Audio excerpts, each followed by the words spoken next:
ಇವತ್ತು ಪ್ರಧಾನಮಂತ್ರಿ ನರೇಂದ್ರ ಮೋದಿ ಅವರ ಜನ್ಮದಿನದ ಶುಭಾಶಯಗಳನ್ನು ಸಲ್ಲಿಸ್ತಾ ಅವರಿಗೆ 100 ವರ್ಷಗಳಿಗೂ ಹೆಚ್ಚು ಕಾಲ ಆಯುಷ್ಮಂತರಾಗಿ ಆರೋಗ್ಯವಂತರಾಗಿ ಬದುಕುವಂತ ಆಶೀರ್ವಾದ ಭಗವಂತ ನೀಡಲಿ ಅಂತ ಪ್ರಾರ್ಥಿಸ್ತೇವೆ. ಮೋದಿ ಅವರು ಪ್ರಧಾನಮಂತ್ರಿ ಆದ್ಮೇಲೆ ಭಾರತಕ್ಕೆ ಒಂದು ಬಲ ಬಂದಿದೆ, ಭಾರತದ ಬಡವರಿಗೆ ಒಂದು ಶಕ್ತಿ ಬಂದಿದೆ. ಬಡವರಿಗೆ ಶಕ್ತಿ ಕೊಡುವಂತ ಯೋಜನೆಯನ್ನು ಅವರು ರೂಪಿಸಿದ್ದಾರೆ, ಭಾರತಕ್ಕೆ ಶಕ್ತಿ ಕೊಡುವಂತ ಯೋಜನೆಯನ್ನು ರೂಪಿಸಿದ್ರು. ಅದರ ಪರಿಣಾಮ ಜಗತ್ತಿನಾದ್ಯಂತ ಭಾರತಕ್ಕೆ ಒಂದು ವಿಶೇಷ ಗೌರವ ಪ್ರಾಪ್ತಿಯಾಗಿದೆ. ಅಂತ ನಾಯಕತ್ವ ಸದಾಕಾಲ ಭಾರತಕ್ಕೆ ಸಿಗಲಿ, ದೇಶ ಮೊದಲು ಅನ್ನೋ ತತ್ವದೊಂದಿಗೆ ಕೆಲಸ ಮಾಡ್ತಕ್ಕಂಥ, ಬಡವರಿಗಾಗಿ ಕೆಲಸ ಮಾಡ್ತಕ್ಕಂಥ ನಾಯಕತ್ವ ಮತ್ತೆ ಮತ್ತೆ ಮತ್ತೆ ಮತ್ತೆ ಭಾರತಕ್ಕೆ ದೊರಕಲಿ ಅಂತ ಹೇಳಿ ನಾನು ಪ್ರಾರ್ಥಿಸ್ತೇನೆ. ನಿನ್ನೆ ನಮ್ಮ ಮುಖ್ಯಮಂತ್ರಿ ಸಿದ್ದರಾಮಯ್ಯನವರು 40 ವರ್ಷದ ಸಾರ್ವಜನಿಕ ಜೀವನದ ಒಂದೇ ಒಂದು ಕಳಂಕ ಇಲ್ಲ ಅಂತ ಅವ್ರು ಹೇಳಿದ್ದಾರೆ. ನಾನು ಮುಖ್ಯಮಂತ್ರಿಗಳಿಗೆ ಕೇಳಕ್ ಬಯಸ್ತೇನೆ, ಅರ್ಕಾವತಿ ಹಗರಣ ಕಳಂಕ ಅಲ್ವಾ? ಅರ್ಕಾವತಿಯಲ್ಲಿ 280 ಎಕರೆ ಲ್ಯಾಂಡ್ ಅನ್ನ ನೀಡುವ ಹೆಸರಿನಲ್ಲಿ ಡಿನೋಟಿಫಿಕೇಶನ್ ಮಾಡಿ 8,000 ಕೋಟಿ ರೂಪಾಯಿಗಳಿಗೂ ಹೆಚ್ಚು ನಷ್ಟ ಮಾಡಿರೋದ್ರ ಬಗ್ಗೆ ಚುನಾವಣಾ ಆಯೋಗ ತನ್ನ ವರದಿಯಲ್ಲಿ ಕೊಟ್ಟಿದೆ. ಅದು ಕಳಂಕ ಆಗೋದಿಲ್ವಾ ತಮ್ಮ ಆಡಳಿತಕ್ಕೆ? ಮೂಡ ಸ್ಕ್ಯಾಮ್ ಒಂದೊಂದೇ ದಿನ ಬೆಳಗಾದ್ರೆ ಮೂಡಾದಲ್ಲಿ ನಡೀತಿರ್ತಕ್ಕಂಥ ಹಗರಣಗಳು, ಮೂಡಾದಲ್ಲಿ ನಡೆದಿರುವಂತ ಮೋಸ, ಮೂಡಾದಲ್ಲಿ ನಡೆದಿರ್ತಕ್ಕಂಥ ಭ್ರಷ್ಟಾಚಾರ ಬಯಲಿಗೆ ಬರ್ತಾ ಇದ್ದಾರೆ. ಅದು ತಮ್ಮ ಆಡಳಿತದ ಕಳಂಕ ಅಂತ ಅನ್ಸೋದಿಲ್ವಾ? ಮಹರ್ಷಿ ವಾಲ್ಮೀಕಿ ಅಭಿವೃದ್ಧಿ ನಿಗಮದಲ್ಲಿ ನೀವೇ ಒಪ್ಕೊಂಡ್ರಿ 89 ಕೋಟಿ ರೂಪಾಯಿ ಲೂಟಿಯಾಗಿದೆ ಅಂತ ಹೇಳಿ. ನಿಮ್ಮ ಆಡಳಿತದ ಕಳಂಕ ಅಂತ ಅನ್ಸೋದಿಲ್ವಾ ನಿಮ್ಗೆ? ಇವೆಲ್ಲ ಕಳಂಕ ಅಲ್ಲದೆ ಇದ್ರೆ ಯಾವ್ದು ಕಳಂಕ? ಬೆಂಗಳೂರಿನಲ್ಲಿ ಒಂದು ಲ್ಯಾಂಡ್ ಕನ್ವರ್ಷನ್ ಮಾಡೋದಕ್ಕೆ 25 ಲಕ್ಷ ಕೊಡಬೇಕು. ಹಾಗೇನೆ ಭೂ ಪರಿವರ್ತನೆಗೆ 25 ಲಕ್ಷ ಕೊಡೋದಾದ್ರೆ ಪ್ಲಾನ್ ಸ್ಯಾಂಕ್ಷನ್ಗೆ ಸ್ಕ್ವೇರ್ ಫೀಟಿಗೆ 100 ರೂಪಾಯಿ ಕೊಡಬೇಕು. ಅಂದ್ರೆ ಒಂದು ತಿಂಗಳಿಗೆ 800 ರಿಂದ 1000 ಕೋಟಿ ರೂಪಾಯಿ ಲಂಚದ ರೂಪದಲ್ಲಿ ಸಂಗ್ರಹ ಆಗ್ತಾ ಇದೆ. ಇದು ಕಳಂಕ ಆಗ್ತಾ ಇದ್ರೆ ಇನ್ಯಾವ್ದು ಕಳಂಕ? ಇದೆಲ್ಲ ನಿಮ್ಮ ಆಡಳಿತದ ಕಳಂಕ ಅಲ್ವೇ ನಿಮ್ಮ ಆಡಳಿತಕ್ಕೆ? ಮತ್ತೆ ನೀವು ಒಂದು ಪ್ರಜಾಪ್ರಭುತ್ವ ವ್ಯವಸ್ಥೆ ಮೇಲೆ ನಂಬಿಕೆ ಇಟ್ಟಿದ್ರೆ ನೀವು ನಿಜವಾಗಲೂ ವಿರೋಧ ಪಕ್ಷದವರ ಪ್ರಶ್ನೆಗೆ ಅವಕಾಶ ಕೊಡಬೇಕಿತ್ತು. ವಿಧಾನಸಭೆ ವಿಧಾನ ಪರಿಷತ್ನಲ್ಲಿ ಪ್ರಶ್ನೆಯನ್ನ ಎದುರಿಸಲಾರದೆ ಅಲ್ಲಿಂದ ಪಲಾಯನ ಮಾಡಿದವರು ಹೊರಗಡೆ ಬಂದು ನೀವು ಸಮರ್ಥನೆ ಮಾಡ್ಕೊಳ್ತಿದ್ದೀರಿ.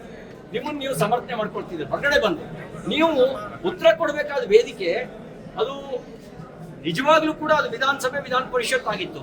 ಅಲ್ಲೇ ಪಲಾಯನ ಮಾಡಿದ್ರಿ, ಅಲ್ಲಿ ನೀವು ಸಿಗಾಕೊಳ್ತಿದ್ರಿ, ಅದಕ್ಕಾಗಿ ನೀವು ಪಲಾಯನ ಮಾಡಿದ್ರಿ. ಹೇಗೆ ನಿಮ್ದು ಕಳಂಕರಹಿತವಾಗಿರ್ತಕ್ಕಂಥ ಆಡಳಿತ ಹೇಳಿ? ಇಷ್ಟೆಲ್ಲ ಹಗರಣಗಳ ಮೇಲೆ ನಡೆದ ಮೇಲೂ ಕೂಡ ನೀವೇ ಲಾಯರು ಆಗ್ತೀರಿ, ನೀವೇ ಜಡ್ಜ್ಮೆಂಟ್ ಕೊಟ್ಕೊಳ್ತೀರಿ. ಲಾಯರು ನೀವೇ, ಜಡ್ಜು ನೀವೇ, ಇನ್ಯಾರು ನಿಮ್ಗೆ ಜನ ಜಡ್ಜ್ಮೆಂಟ್ ಕೊಡ್ಬೇಕಾದ ಪ್ರಜಾಪ್ರಭುತ್ವದಲ್ಲಿ ನೀವಲ್ಲ, ರಾಜ್ಯದ ಜನ ಜಡ್ಜ್ಮೆಂಟ್ ಕೊಡ್ಬೇಕಾಗಿರೋದು. ನ್ಯಾಯಾಂಗ ವ್ಯವಸ್ಥೆ ಮೇಲೆ ನಂಬಿಕೆ ಇದ್ರೆ ನೀವು ತನಿಖೆನ ಎದುರಿಸೋದಕ್ಕೆ ಹಿಂಜರಿತಿರ್ಲಿಲ್ಲ. ರಾಜ್ಯಪಾಲರು ಪ್ರಾಸಿಕ್ಯೂಷನ್ಗೆ ಅನುಮತಿ ಕೊಟ್ರೆ ತನಿಖೆ ಎದುರಿಸೋದಕ್ಕೆ ನಿಮಗೆ ಭಯ. ರಾಜ್ಯಪಾಲರ ವಿರುದ್ಧನೇ ಚಳವಳಿ ಎಬ್ಸುವಂತ ಮಾತಾಡಿದ್ರಿ ನೀವು. ಹಾಗಿದ್ದಾಗ ನಿಮ್ದು ಕಳಂಕರಹಿತ ಆಡಳಿತ ಅಂತ ನೀವೇ ಜಡ್ಜ್ಮೆಂಟ್ ಕೊಟ್ಟು ದೊಡ್ಡ ದಾಸೋಳು ಚೆಂಡವನ್ನ ರಾಜ್ಯದ ಜನರಿಗೆ ಮುಟ್ಟಿಸಿದ್ರೆ ನಾವೆಲ್ಲ ಮುಟ್ಕೊಂಡು ಸುಮ್ಮನೆ ಹೋಗ್ಬೇಕು. ನೀವೇ ಜಡ್ಜು, ನೀವೇ ಲಾಯರ್. ನಮ್ಮ ಹತ್ರ ನೀವು ನಿಮ್ಮ ಆಡಳಿತ ಅದು ಕಳಂಕರಹಿತ ಅಲ್ಲ ಅನ್ನೋದಕ್ಕೆ ನಮ್ಮ ಹತ್ರ ಸಾಕಷ್ಟು ಸಾಕ್ಷಿಗಳಿದಾವೆ. ವಿಧಾನಸಭೆ ವಿಶೇಷ ಅಧಿವೇಶನ ಕರೀರಿ, ಅಲ್ಲಿ ಚರ್ಚೆ ಮಾಡೋಣ. ನಿಮ್ ಭ್ರಷ್ಟಾಚಾರದ ಬಗ್ಗೆನೇ ಚರ್ಚೆ ಮಾಡೋಣ. ಭ್ರಷ್ಟಾಚಾರವೇ ಪ್ರಮುಖ ವಿಷಯವಾಗಲಿ, ಅದನ್ನೇ ಇಟ್ಕೊಂಡು ಚರ್ಚೆ ಮಾಡೋಣ. ಸರ್, ಈಗ ಮುನಿರತ್ನವರ ವಿಚಾರಕ್ಕೆ ಸಂಬಂಧಪಟ್ಟಾಗೆ 2 ಸಮುದಾಯಗಳು ಬಿಜೆಪಿ ವಿರುದ್ಧ ಆಕ್ಷೇಪವನ್ನು ವ್ಯಕ್ತಪಡುತ್ತಿದೆ. ಮತ್ತೆ ಅವರನ್ನು ಕೂಡ ಸಚಿವ ಶಾಸಕರುಗಳು ನೋಡಿ, ತಪ್ಪು ಮಾಡಿದ್ರೆ ಕಾನೂನು ಪ್ರಕಾರ ಶಿಕ್ಷೆ ಆಗುತ್ತೆ. ಮುನಿರತ್ನಗೊಂದು ನ್ಯಾಯ, ಚೆನ್ನಾರೆಡ್ಡಿ ಪಾಟೀಲ್ಗೊಂದು ನ್ಯಾಯ ಇಲ್ಲ, ಚಲುವರಾಯ ಸ್ವಾಮಿಗೊಂದು ನ್ಯಾಯ ಇಲ್ಲ, ಎಲ್ರಿಗೂ ಒಂದೇ ನ್ಯಾಯ. ಮುನಿರತ್ನವರ ಮೇಲೆ ಕೇಸ್ ದಾಖಲಾದ 6 ಗಂಟೆ ಒಳಗೆ ಅವ್ರನ್ನ ಅರೆಸ್ಟ್ ಮಾಡ್ತಾರೆ. ಚೆನ್ನಾರೆಡ್ಡಿ ಪಾಟೀಲ್ ಮೇಲೆ ಕೇಸ್ ದಾಖಲಾಗಿ 90 ದಿನ ಕಳೆದ್ರು ಅರೆಸ್ಟ್ ಮಾಡಲ್ಲ. ಮಾಡಿದ್ದೀರಿ ಏನರ್ಥ ಇದು? ಕಾಂಗ್ರೆಸ್ನವರಿಗೊಂದು ಸಂವಿಧಾನ ಇದೆಯಾ? ಕಾಂಗ್ರೆಸ್ಸಿಗೊಂದು ಕಾನೂನು ಇದೆಯಾ? ನಾವು ತಪ್ಪು ಮುನಿರತ್ನ ಮಾಡಿದ್ರೆ ತಪ್ಪಿಗೆ ಶಿಕ್ಷೆ ಆಗಲಿ, ತಪ್ಪನ್ನು ನಾವು ಸಮರ್ಥನೆ ಮಾಡಲ್ಲ. ಆದ್ರೆ ಕಾನೂನು ಎಲ್ರಿಗೂ ಒಂದೇ ತೋರಿಸ್ಬೇಕಾಗಿತ್ತು. ಚೆನ್ನಾರೆಡ್ಡಿ ಪಾಟೀಲ್ಗೂ ಒಂದೇ, ಮುನಿರತ್ನಗೂ ಒಂದೇ ಅಂತ ತೋರಿಸ್ಬೇಕಾಗಿತ್ತು. ಚೆನ್ನಾರೆಡ್ಡಿ ಪಾಟೀಲ್ ಮೇಲೆ ಅಟ್ರಾಸಿಟಿ ಕೇಸ್ ಬುಕ್ ಆದ್ರೆ ಅರೆಸ್ಟ್ ಮಾಡಲ್ಲ, ಮುನಿರತ್ನ ಮೇಲೆ ಅಟ್ರಾಸಿಟಿ ಕೇಸ್ ಆದ್ರೆ ಅರೆಸ್ಟ್ ಮಾಡ್ತಾರೆ. ಚಲುವರಾಯಸ್ವಾಮಿ ಮೇಲೆ ಭ್ರಷ್ಟಾಚಾರದ ಆರೋಪ ಬಂದ್ರೆ FIR ದಾಖಲಾಗಲ್ಲ. ಮುನಿರತ್ನ ಮೇಲೆ ಭ್ರಷ್ಟಾಚಾರದ ಆರೋಪ ಬಂದ್ರೆ FIR ದಾಖಲಾಗುತ್ತೆ. ಇದು ಈ ಸರ್ಕಾರ ಪೂರ್ವಾಗ್ರಹ ಪೀಡಿತವಾಗಿ ವರ್ತನೆ ಮಾಡ್ತಾ ಇದೆ, ದ್ವೇಷದ ರಾಜಕಾರಣ ಮಾಡ್ತಾ ಇದೆ ಅನ್ನೋದಕ್ಕೆ ಇದಕ್ಕಿಂತ ಇನ್ನೇನು ಸಾಕ್ಷಿ ಬೇಕು?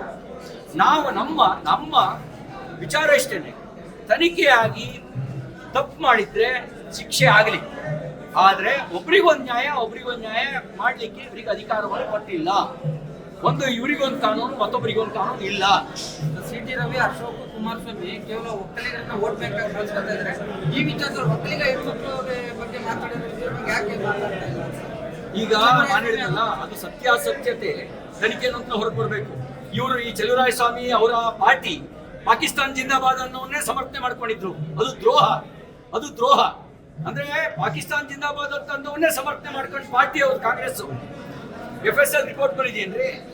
ಎನ್ಕ್ವೈರಿ ಆಗಿ ರಿಪೋರ್ಟ್ ಬಂದ್ಮೇಲೆ ತಾನೆ ಸತ್ಯಾಸತ್ಯತೆ ಏನು ಅಂತ ಗೊತ್ತಾಗೋದು. ತಪ್ಪು ಮಾಡಿದ್ರೆ ಮುನಿರತ್ನನ್ನು ನಾವು ಸಮರ್ಥನೆ ಮಾಡ್ಕೊಳ್ಳಲ್ಲ. ಆದ್ರೆ ಇವರು ಕಾಂಗ್ರೆಸ್ ನಿಲುವಿದೆಯಲ್ಲ, ಒಬ್ಬರನ್ನ ಗಂಟೆಗಳಲ್ಲಿ ಅರೆಸ್ಟ್ ಮಾಡಿ, ಕೆಲವ್ರನ್ನ 100 ದಿನ ಆದ್ರೂ ಅರೆಸ್ಟ್ ಮಾಡದೇ ಇರುವಂತ ತಾರತಮ್ಯ ಇದೆಯಲ್ಲ, ಈ ತಾರತಮ್ಯದ ವಿರುದ್ಧ ನಾವು ಧ್ವನಿ ಎತ್ತಿದ್ವಿ. ಸರ್, ರಮೇಶ್ ಜಾರಕಿಹೊಳಿ ಅವರು ಮತ್ತೆ ರಾಜ್ಯಾಧ್ಯಕ್ಷರ ನಾಯಕತ್ವದ ವಿರುದ್ಧ ಅಪಸ್ವರವನ್ನು ವ್ಯಕ್ತಪಡಿಸಿದ್ದಾರೆ.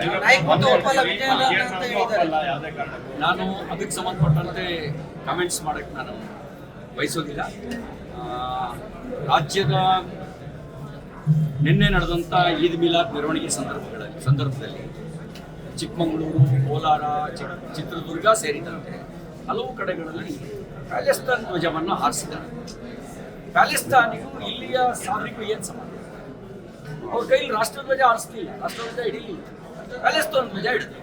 ಅಷ್ಟೊಂದು ಪ್ರೀತಿ ಇದ್ರೆ ಪ್ಯಾಲೆಸ್ತೀನಿಯರ ಬಗ್ಗೆ ಇವರು ಅಲ್ಲಿಗೆ ಹೋಗಿ, ನಾನು ಸರ್ಕಾರಕ್ಕೆ ಆಗ್ರಹಿಸ್ತೇನೆ, ಒಂದು ಸಮೀಕ್ಷೆ ನಡೆಸಿ ಯಾರ್ಯಾರು ಪ್ಯಾಲೆಸ್ತಾನಿಗೆ ಹೋಗ್ಬೇಕು ಅಂತಿದ್ದಾರೆ ಅವ್ರನ್ನೆಲ್ಲರನ್ನು ಪ್ಯಾಲೆಸ್ತಾನಿಗೆ ಉಚಿತವಾಗಿ ನಾವು ಫ್ಲೈಟ್ ಹತ್ತಿಸಿ ಕಳಿಸ್ಕೊಡೋ ಕೆಲಸ ಮಾಡ್ತೀವಿ.